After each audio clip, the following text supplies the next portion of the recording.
क्या आप जानते हैं कि उसामा बिन लादेन को अमेरिका ने ट्रैक कैसे किया था? हुआ यह था कि अमेरिका वालों ने उसामा के फेवरेट कुरियर यानी मैसेंजर का स्यूडोनेम, झूठा नाम पता कर लिया था, जो कि था अबू अहमद अल कुवैती। काफी सर्च के बाद अमेरिकन को पता चला था कि अबू अहमद अब्बोताबाद पाकिस्तान में रह रहा है और यूएस की इंटेलिजेंस एजेंसीज उसे ट्रैक करने लग गई।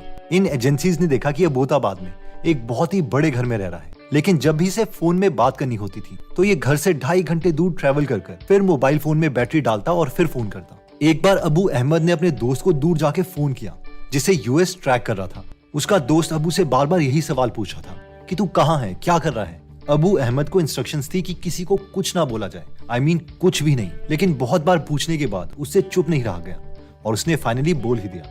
उसने कहा, मुझे जहां होना चाहिए मैं वहीं हूँ, जहां पर मैं पहले काम करता था मैं वहीं पर काम करता हूँ। उसके बाद उसका दोस्त फोन में थोड़ी देर तक चुप रहा और फिर उसने कहा, अल्लाह तुम्हारी मदद करे।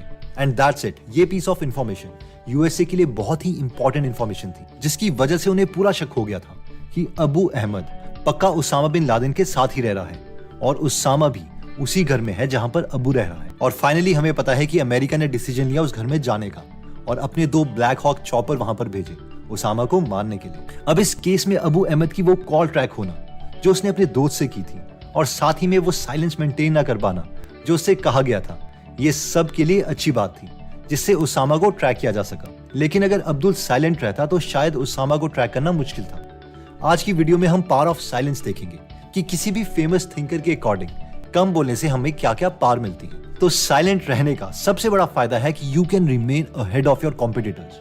जेफ बेजोस ने दुनिया का सबसे अमीर आदमी बनने के लिए साइलेंस की पावर को बहुत बार इस्तेमाल किया है।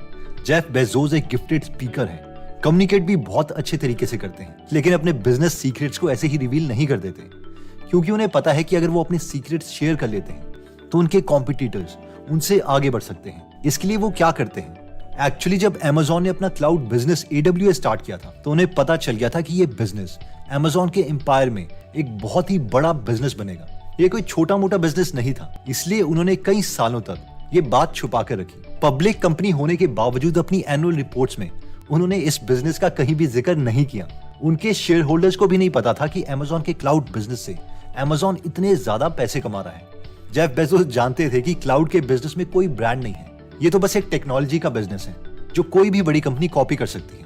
लेकिन जेफ ये जानते थे कि अगर वो इस बात को कई सालों तक छुपा लेते हैं कि क्लाउड बिजनेस से Amazon बहुत प्रॉफिट कमा रहा है तो कॉम्पिटिटर्स उन्हें कॉपी करने में लेट हो जाएंगे, जिसकी वजह से उन्हें फर्स्ट मूवर एडवांटेज मिल जाएगा और वो बहुत ज्यादा मार्केट कैप्चर कर लेंगे। और एग्जैक्टली हुआ भी यही। जेफ 2015 तक साइलेंट रहे और फाइनली 2015 में Amazon ने अपनी एनुअल रिपोर्ट्स में रिवील किया कि उनका क्लाउड बिजनेस उन्हें बहुत पैसे कमा के दे रहा है। और इन रिपोर्ट्स को माइक्रोसॉफ्ट और गूगल ने पढ़ा और वो शॉक्ड रह गए कि क्लाउड इतना बड़ा बिजनेस है। 1 साल के अंदर ही इन दोनों कंपनीज ने भी अपना क्लाउड बिजनेस लॉन्च कर दिया, लेकिन फिर भी ये Amazon को पकड़ नहीं पाए। और ये रहा AWS का पाई चार्ट, जिसमें ब्लू कलर Amazon का क्लाउड का मार्केट शेयर रिप्रेजेंट कर रहा है, जो है डैम 70.7%। माइक्रोसॉफ्ट है सिर्फ 10.8% में और बेचारा गूगल जो कि टेक जायंट था, उनके पास सिर्फ 2.6% मार्केट शेयर है।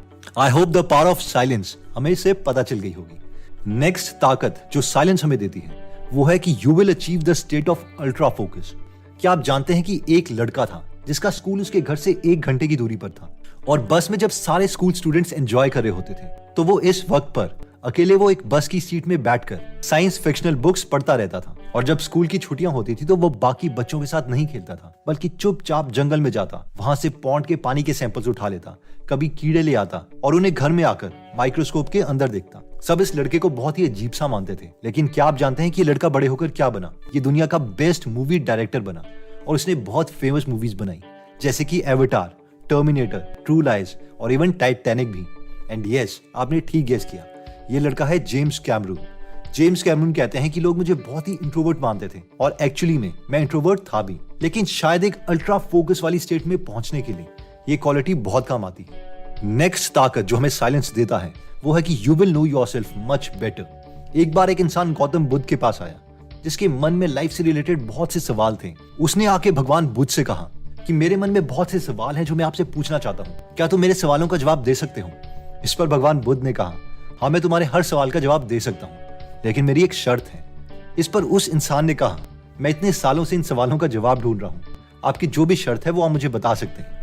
इस पर भगवान बुद्ध ने कहा कि देखो, मेरी यह शर्त है कि तुम्हें अगले 2 सालों तक इस पेड़ के नीचे चुप रहना पड़ेगा। अगर इन 2 सालों में तुमने कुछ भी बोला तो मैं तुम्हारे सवालों का जवाब नहीं दूंगा, लेकिन अगर तुम 2 साल तक चुप रहे तो मैं तुम्हारे हर एक सवाल का जवाब देता रहूंगा जब तक तुम सेटिस्फाई नहीं होंगे। ये सुनकर वो इंसान सोच में पड़ गया। इस पर भगवान बुद्ध ने कहा कि देखो, जो ये इंसान है इसके मन में भी कुछ साल पहले बहुत से सवाल थे और इसे भी मैंने 2 साल तक चुप रहने के लिए कहा, जिस पर सामने बैठा इंसान मुस्कुरा पड़ा। भगवान बुद्ध ने कहा, तो क्या तुम्हें मंजूर है? इस पर वो इंसान हिचकिचाया और फाइनली उसने कहा, ठीक है, मैं आपकी इस शर्त को मान लेता हूँ, लेकिन मुझे 2 सालों बाद अपने हर सवाल का जवाब चाहिए होगा। इस पर गौतम बुद्ध मान गए। 2 साल तक उस इंसान को टाइम का पता ही नहीं चला। शुरू में तो वो बहुत बोर हुआ, लेकिन फिर मानो उसे स्वर्ग ही मिल गया। लेकिन गौतम बुद्ध टाइम को नोट कर रहे थे और 2 साल होते ही वो उस इंसान के पास गए और बोले, 2 साल हो गए हैं, तुमसे जो मैंने वादा किया था वो मैं पूरा करूंगा। अब तुम्हारे मन में क्या क्या सवाल है?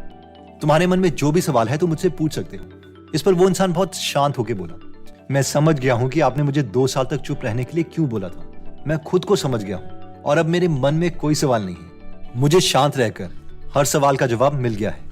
साइलेंट रहने का नेक्स्ट सबसे बड़ा फायदा है कि you can put yourself in danger.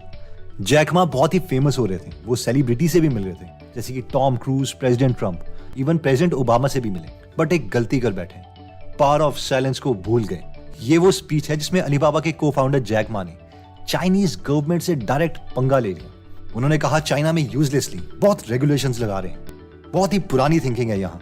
इस स्पीच के बाद हम सबको पता है कि जैक मा गायब हो गए थे। एनीवेज, 3 महीने के बाद जैक मा नजर आए। इस बार वो एकदम चुपचाप थे। उन्होंने बस टीचर्स को एड्रेस किया और चले गए। ये चाइनीज गवर्नमेंट का मैसेज भी था कि यहाँ के बिजनेसमैन चाइनीज गवर्नमेंट से पंगा ना लें और पॉलिटिक्स में इंटरफेयर ना करें। वहाँ के बहुत ही ऐसे बिजनेसमैन पावर ऑफ साइलेंस को जानते हैं और अपना काम से काम रखते हैं। For example, Chinese company Tencent के फाउंडर पोनी मा बहुत ही शॉर्ट इंटरव्यूज देते हैं और चले जाते हैं।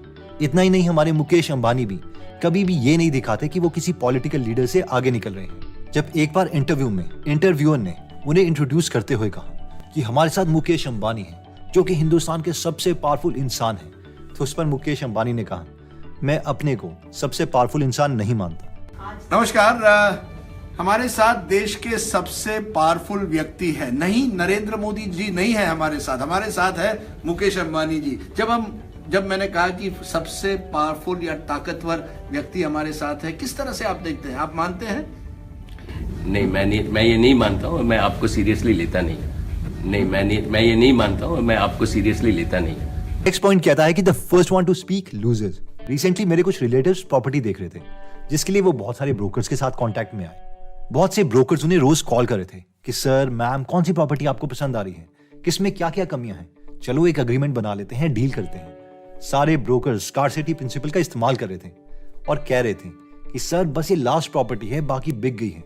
कोई डिमांड बढ़ा रहा था, सर जल्दी डिसीजन ले लेते हैं, 3 और फैमिलीज इसी प्रॉपर्टी को देखने आ रही है। और मुझे ये सारी ट्रिक्स पता थी, क्योंकि सारे ट्रिक्स रॉबर्ट चालिंदनी की book influence the psychology of persuasion में दिए गए हैं। लेकिन आप गेस कीजिए कि मेरे रिलेटिव ने प्रॉपर्टी किस ब्रोकर से ली। उन्होंने उस ब्रोकर से प्रॉपर्टी ली जो कभी भी खुद कॉल नहीं करता था। जब भी मेरे रिलेटिव उसे कॉल करते तभी वो कॉल अटेंड करता और उस वक्त वो उन्हें बहुत अच्छे से ट्रीट करता और प्रॉपर्टी दिखाता और वो बाकी ट्रिक्स भी यूज करता था। लेकिन सिर्फ उसके साइलेंस की वजह से सबको लग रहा था कि उसमें कुछ बात है। ऐसा लग रहा था कि वो ज्यादा इन चीजों की परवाह नहीं कर रहा। और फाइनली डील उसी ने क्लोज की और ब्रोकरेज फीस उसे ही मिली। नेक्स्ट पॉइंट कहता है कि you will know others people intentions. Chanakya का मानना था कि चुप रहने से तुम बाकी लोगों के इंटेंशंस को समझ सकते हो और तुम कभी भी अपने सीक्रेट्स को किसी को गलती से भी नहीं बोलोगे। चाणक्य कभी भी पहले बात करना स्टार्ट नहीं करते थे, क्योंकि चाणक्य चुप रहते थे, इसलिए उनके सबऑर्डिनेट्स को कुछ ना कुछ बोलना ही पड़ता था और चाणक्य बस उन सबकी बात सुनते रहते। ऐसा करने से चाणक्य अपने सारे सबऑर्डिनेट्स की रियल इंटेंशंस को समझ आता कि कौन क्या सोचा है, और अगर उन्हें किसी में भी थोड़ी गड़बड़ी लगती तो उनके बारे में वो और जानकारी इकट्ठा करते। दोस्तों, इस वीडियो में हमने टोटल 6 पॉइंट्स देखे हैं। आप इनका स्क्रीनशॉट जरूर ले लें ताकि बाद में इन्हें रिवाइज कर पाए। इनमें सबसे पहला पॉइंट जो हमने डिस्कस किया था वो था you can remain ahead of your competitors, जिसमें हमने देखा था कि टेक्नोलॉजी कंपनी ना होने के बावजूद Amazon क्लाउड बिजनेस में गूगल और माइक्रोसॉफ्ट जैसे टेक जायंट से आगे निकल गया, क्योंकि वो पावर ऑफ साइलेंस को जानता था। नेक्स्ट पॉइंट में हमने देखा था कि you will achieve the state of ultra focus, जिसमें हमने देखा था कि जेम्स कैमरून टाइटैनिक एवटार जैसी मूवीज इसीलिए डायरेक्ट कर पाए क्योंकि वो अल्ट्रा फोकस स्टेट में थे। नेक्स्ट पॉइंट में हमने देखा था कि you will no yourself much better, जिसमें हमने गौतम बुद्ध की स्टोरी देखी थी कि कैसे कोई इंसान शांत रहकर अपने आप को डिटेल में जान सकता है। नेक्स्ट था you can put yourself in danger, जिसमें हमने जैक मा की स्टोरी देखी थी कि क्योंकि वो साइलेंट नहीं रह पाए जिसकी वजह से उन्हें कई परिणाम सहने पड़े। पर मुकेश अंबानी जैसे बिजनेस टाइकून्स जिनकी नेटवर्थ जैक मा से भी ज्यादा है, वो पावर ऑफ साइलेंस को समझते हैं और जितना रिक्वायर्ड है उतना ही बोलते हैं।